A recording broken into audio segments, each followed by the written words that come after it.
Assalamualaikum dan salam sejahtera. Nama Debri Normisha binti Idris. Hari ini saya akan membentangkan atau menerangkan tajuk atau topik mengenai bahasa Melayu sebagai alat penyatuan kaum di Malaysia.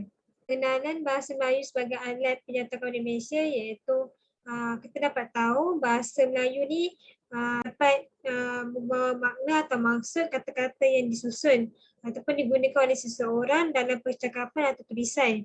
Selain itu juga di setiap kaum ni menggunakan bahasa Melayu sebagai bahasa utama di sekolah lagi, iaitu bahasa kebangsaan kita iaitu bahasa Melayu.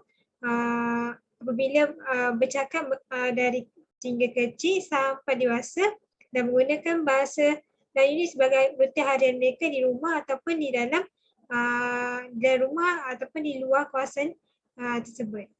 Secara keseluruhannya, tajuk ini akan menganalisa tentang cabaran dan langkah dalam memperkasakan bahasa Melayu sebagai alat untuk menyatupadukan rakyat yang terdiri daripada pelbagai etnik iaitu Melayu, Indian dan Cina.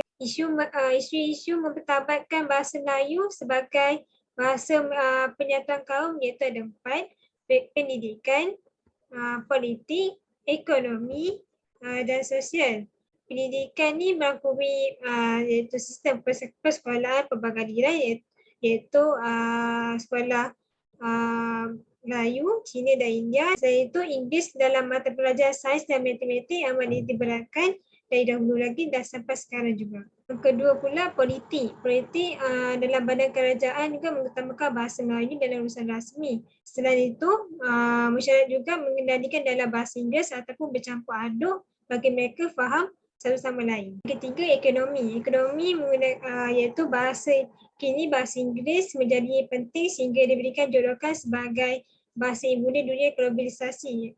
Selain itu, bahasa Melayu hanya digunakan dalam peringkat tempatan atau kelompok kecil iaitu manakala bahasa Inggeris digunakan industri yang besar iaitu kelompok kecil iaitu perniagaan yang kecil dan industri yang besar iaitu syarikat-syarikat yang besar yang berkembang di luar negara. Okey, yang terakhir sosial. Sosial ni menggunakan bahasa Inggeris dan bahasa sebuah kaum dalam kehidupan harian. Dan sosial ni dalam keluarga menggunakan bahasa-bahasa yang bercampur aduk iaitu bahasa-bahasa yang kita menggunakan lahat kita sendiri iaitu contoh bahasa Inggeris ni ada bahasa dia iaitu ada juga bahasa Melayu ada menggunakan lahat dia sendiri dan contohnya rumah terbuka kalau mereka datang menggunakan bahasa-bahasa iaitu India menggunakan juga bercampur ada bahasa Melayu, Cina dan orang Sabah dan Sarawak juga. Langkah-langkah memartabatkan bahasa Melayu iaitu mengesa semua urusan rasmi dan surat menyurat di semua jabatan kerajaan diimplementasikan dalam bahasa yang muda.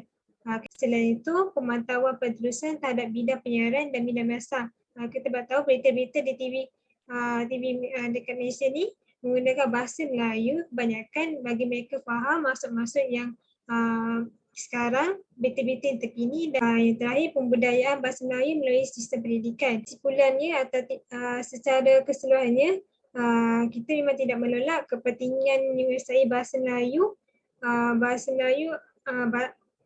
ataupun bahasa Inggeris sebagai bahasa pertuturan hampir di seluruh dunia. Namun kita tidak perlu terlalu menyanjung bahasa tersebut sehingga merupakan bahasa yang sendiri iaitu kita jangan